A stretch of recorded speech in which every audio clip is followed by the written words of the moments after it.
Hello. Oh, Hi, thank you for joining us today. I'm just going to do a quick intro for the people that have joined so far, and then we'll get on with the interview today. So quickly, welcome everybody to UBC Pod Club's first Welfare Wednesday interview. My name is Isaac, and I am the Animal Welfare and Education Exec at our club, and I will be the host for your weekly interviews unless something changes in the future. The goal of Welfare Wednesday is to bring awareness to animal welfare issues, as well as to introduce you, our beloved club members, to careers related to animal welfare and outside of veterinary medicine. While veterinary medicine is absolutely essential to animal welfare, there are many other amazing careers that we can pursue after graduation. And I'd like to give a quick shout out to our club to let you guys know that if you are interested in medicine, we have many amazing interviews set up by our club that you can check out as well. So if you're interested in that, keep an eye out for our newsletter as well as our social media posts. And now back to our regularly scheduled program. In the following weeks, you'll meet dog groomers, charity organization professionals, animal lawyers, and our very own UBC researchers and professors who will speak on topics such as their career paths, animal welfare issues, as well as their own research and how they acquire their career positions and research positions. Please feel free to ask questions in the chat and we will address them when possible. Now, without further ado, I'd like to introduce our first guest, Erin Ryan. Just give me one moment here, Erin Ryan. So Erin, I'll get you to do a quick introduction, please, if you can. yeah. So my name is Erin Ryan. I'm a specialist in wild animal welfare with the BC SPCA. I work specifically with the science and policy team, working on a wide variety of wild animal welfare issues in BC. Thank you very much. I'm sure many of our club members are very interested in how you acquired a position working with the SPCA. Can you tell me a little bit about your academic career path up until acquiring your current position? For sure. So I did my undergrad in the applied biology program at UBC. And Awesome. I actually did my first year at the University of Victoria, and for a number of reasons wasn't happy there and decided to transfer into the program. And it was really a defining moment in my life, was finding this program and finding a bunch of like-minded individuals and connecting with all the mentors that I still keep in touch. But most importantly, Dr. Sarah Dubois, our Chief Scientific Officer, who is also an adjunct professor at UBC. So while I was finishing my undergrad, I was lucky enough to meet Sarah and have her as a professor and a mentor. So during my last 2 years of my undergrad, I volunteered with the BC SPCA and a few different wildlife projects. And then after graduation, I'd already been working 2 years at a communications consulting firm and was lucky enough that a job opportunity came up with the BC SPCA, and it was with Sarah. So thankfully we had some shared background together in my volunteer experience, and I was very pleased to be offered the job uh, just over 8 years ago today. Oh, that's amazing. Great timing. I read in your profile that it says that you are a registered biologist here in Canada. Could you tell me a little bit more about what that means and how do you go about getting registered and things like that? Mhm. So in BC, the profession of applied biology is regulated by the College of Applied Biology. So this is all controlled under the Professional Governance Act, which basically means if you're working in certain areas of biology, including things like providing species analysis or environmental assessments, you do need to be a registered professional biologist. So I started the process when I was going through my master's, and if you're a student, you can start applying for it too as a biologist in training, or BIT. And what that means is they have a set curriculum of courses they expect a professional biologist to have and a certain level of experience they expect them to have. So during this process, I had to confirm a number of my undergraduate degrees, the courses that were involved, courses that I'd taken, combined with some elements of professional experience and publication to become a full registered professional biologist at the conclusion of my master's. And it's an interesting process to go through. I found it was easier to do the biologist in training to the full professional biologist. I know people that have completed their full degrees and then tried to do it, which has been a little bit tricky. But one nice thing is that you can also search the College of Applied Biology of BC on their website. There are a number of programs including those offered through UBC, that have sort of a direct path into that registered biologist profession. Got it. Very cool. And if I may ask, what did you do your master's in? So I did my master's with UBC's Animal Welfare Program in applied animal biology. Gotcha. And my research was focused mainly on humane pest control. So I was looking at an interesting type of rat trap with mice and rats in different settings. Oh, wow. That's awesome. Okay. And would we be able to read about that on the AppBy website anywhere? Yeah. So it's available on the Animal Welfare Program website within the research and thesis section. It's available on LinkedIn if anybody's interested in looking me up. I can certainly share it with you after the fact if you're interested. Great. Yeah. So we'll post that with the recording of today's interview on our website as well for anyone that's interested. And then a quick question for someone that is interested in pursuing the same path as you. What education path would you recommend now? Is a master's essential for working in animal welfare? I think it depends so much on what you want to do. The great joy of working with our field is that so many undergrads with applied biology degrees have taken it to so many different places. And it could be in veterinary medicine or animal welfare, but we've also seen undergrads go on to amazing careers in environmental studies, in different biology fields, in completely non-related biology fields where their scientific expertise has been so beneficial. So I would say that it really depends on what you're interested and what the field is. Yeah. So if you're interested in veterinary medicine, of course, a master's degree is a certain level of interest that you may or may not need. For me, going back for a master's degree was really about answering a question. So through my work with the BC SPCA, I had outstanding questions about humane pest control with mice and rats that there just wasn't research or work available for. So I set out to answer them essentially in this 2-year master's program, and then I was able to bring that research back to the work that I do in promoting humane pest control. Oh, I see. Oh, that's very interesting. And then lastly, related to career, could you tell me a little bit more about what your day-to-day life is, what working for SPCA, what's your job duties, things like that? Yeah. So in my role, I'm sort of working at the highest level of provincial wildlife initiatives.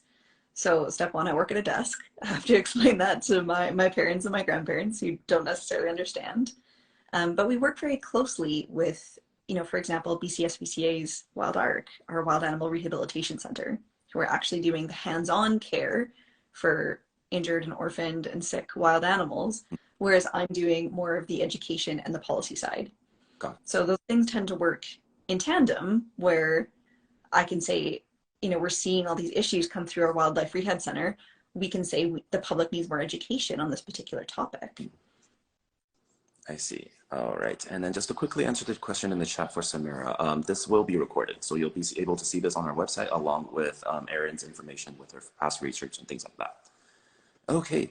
I'm just going to give the chat a quick 15 seconds to see if they have any other questions to add on to the career portion of the interview.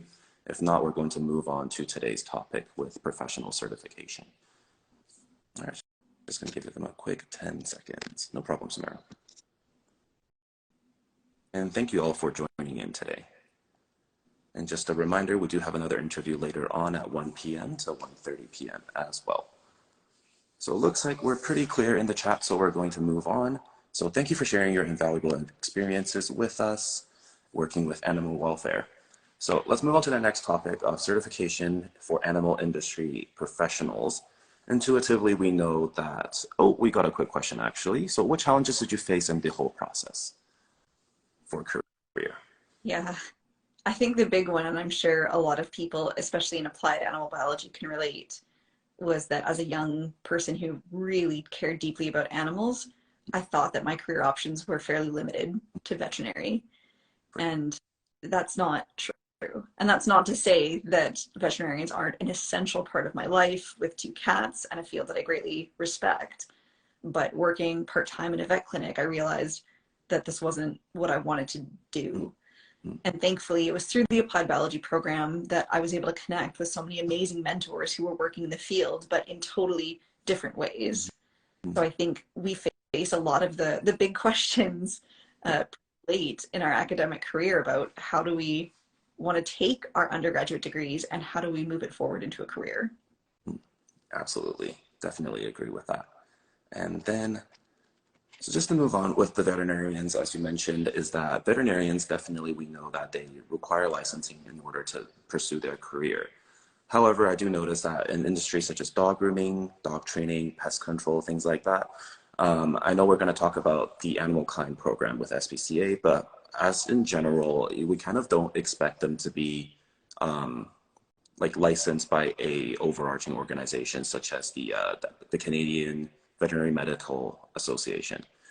So I wanted to ask, what are your thoughts on this topic? Do you think professional certification should be a future direction in the animal field, or do you think otherwise? I think it's tricky because many people are surprised to learn that things like dog training and grooming aren't already a regulated industry, and there's not any of that same assurances and standards of care that you can guarantee between different places of business. So it really puts the burden on the consumer to do their research about, these different industries, and they're coming at it from a lens of not knowing the industry, but they are coming from that perspective of wanting to do what's best for their animal. But it is For sure. difficult when you're a caring animal lover and someone who you perceive to be more experienced than you is telling you what is or isn't the right thing to do. So it can be a muddy process. Absolutely. Yeah, for sure. Just a personal story as well is that I used to work as a dog groomer, and the information that pet parents would relate to me from different dog groomers would be drastically different because everybody received different standards of training. Everyone went through their training in separate ways. So definitely, I agree that there should be at least some sort of standard in the industry for that as well.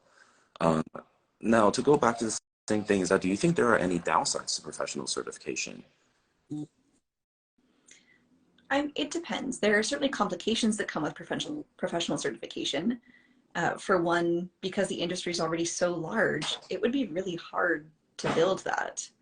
And it does place a higher barrier for people that want to go into those fields, is then having to go through these standardization processes. Mhm. However, I think it's important that we try and remove some of those barriers to actually being able to get the education and training that I think is important. Def- But it is an extra layer for people that are trying to get into those professions. mhm. I agree. All right. So now I want to speak a little bit about the AnimalKind accreditation program with BC SPCA. So I believe that you guys accredit both dog trainers and pest control companies. So what do these two fields have in common? Good question. It does seem kind of odd when you look at it. Dog training and pest control. It Mhm. seems like very two different things, but what they have in common is exactly that. These are both unregulated industries. Mhm. So to legally operate, all you need is a business license. Mhm. And with wildlife control, there is sometimes that extra level of permitting required. If, for example, you wanted to use rodenticides, those are regulated at a provincial level, but the actual standards of care for any type of trapping or exclusion simply aren't. Mhm. And we know that these are issues personally that the SPCA has dealt with as an organization for many years. We've seen dogs and cats come into our care that have behavioral issues as a result of sort of aversive training, or they come to us already with unknown histories and behavioral problems, and it becomes an issue of how do we identify those trainers that are doing good work. And for wildlife control, of course, our wildlife rehab center too often sees animals that have been orphaned because parents have been trapped and relocated away, Mhm. or animals that are injured in the process. Mhm. Yeah, for sure. Could you walk me through to how the accreditation kind of happens through these programs? Is it like a set time, or do they go through a set of courses, things like that? Mm-hmm. So what makes AnimalKind a little bit unique is that we were the first in the world to develop humane standards for wildlife control. And with dog training, we developed the same process. So using our evidence-based approach with available scientific evidence, but also industry experts, behavior and welfare experts, um, we put together these two standard documents based on all of this evidence that we can hold companies accountable to. Mm. So we know that this is best practice in the standard, And we know that companies are meeting these standards because we actually audit them. Oh, okay. So we send someone to their business Mm-hmm. to review their actual practices against the standards. Mm-hmm. Got it. That must Once be. the audit goes forward, there's a review panel that Oh, okay. reviews the audit, Mm. and then they make a recommendation on whether or not to accredit the company. Oh. So you know that anybody who's been accredited has gone through this rigorous process. Mm. And how many companies are accredited here in BC? Do you have a rough number? We are, I'm on the spot, we are over 20 for dog trainers. It may be as high as 30, but I have to say I haven't checked the latest. And many of our dog trainers do in-person sessions in various municipalities across BC, but a lot of them offer online training Oh, so that trainers can provide humane services mm-hmm. anywhere that you are in the province. Oh, that's great. While Very exciting. the is a smaller market, so we have 3 accredited companies in the province, Mm-hmm. but we are hoping to grow that area in the next couple of years. That's good to know. All right. And then what are some common welfare issues that you see in pest control, and how does AnimalKind help with that? Yeah. So we talked about one of them already, is that when parents are trapped and relocated, we have, Get another guest here. if parents are trapped and relocated, then it leaves behind orphan babies who can't fend for themselves. And really, we don't want to see that happen. So AnimalKind companies, rather than trapping and relocating or trapping and killing animals, what they do is something called exclusion. Mm-hmm. So if, for example, you had a raccoon in your attic, they set up a one-way door so that, mama raccoon can leave the attic, but she can't get back in. Mm. At that point, an AnimalKind technician will go in, they will look for and grab up any babies, they'll put them in a very specialized heated reunion box, and they'll leave that outside the chimney. So mom will actually come back and she will relocate her babies on her own terms, one by one, and then they can do all the repair work to seal up the attic. Mm-hmm. Oh, that's a great point. Never really thought of pest control like that. You don't really think about, usually think about like bugs and rodents, not really like raccoon and wildlife entering the house. For sure. Is there anything else you would like to add on for AnimalKind? Just kind of spreading awareness to the general public? I mean, you make a good point. When people think pest control, they don't realize, yes, insects Mm-hmm. for the average pest control company are the majority of their work. Rodents make up maybe 10%, and then other wildlife control issues are maybe 3%. Mm-hmm. So in the grand scheme, it's not a huge portion of their industry, but it's still a multi-million-dollar industry in Canada that has largely gone unregulated for a very long time. So we're hoping that programs like this are going to help influence change within the industry itself. Yeah, for sure. And then before we cap off with the interview, I wanted to ask, is there anything that you would like to clarify with BC SPCA? Maybe like if there's any misconceptions that you may think people have for BC SPCA, if you'd like to clarify, is there anything you want to talk about in that portion? Please feel free. Yeah. I guess one is, a lot of people similarly know us for our work with companion animal sheltering, Mm-hmm. so adoptable cats and dogs and bunnies and more. But they forget that wild animal welfare is a third of our mission work. Mm-hmm. So the BC SPCA's mission is to protect and enhance the quality of life for companion, farm, and wild animals. So we do have experts available in all of those areas. Mm-hmm. Awesome, that's great. So I'm going to give the chat another 15 to 30 seconds to come up with any questions that they may have. And if not, then we're pretty much set for today. So I'm just going to give them a quick 15, 30 seconds here. And of course, if there's anything else you would like to add on to today's interview, please feel free as well. Well, you're meeting BC SPCA alumni Wesley from the Vancouver shelter in 2017. 2017. So he'll be turning 6 in May. Oh. This is Cinco de Mayo, baby. Oh, quick shout out to you, Erin, from BC SPCA in the chat here. Thank you. All right, it looks like we're all good to go for today. So I'll have the recording posted on the website for anyone that wants to rewatch it or share it to other people. And then also have Erin's profile linked there as well. So thank you so much for doing today's interview with us, Erin. And we hope to see you in the animal welfare industry in the future as well. Perfect. And thanks everyone for joining, and thank you for having Yeah, me. of course. Thank you so much. Bye-bye.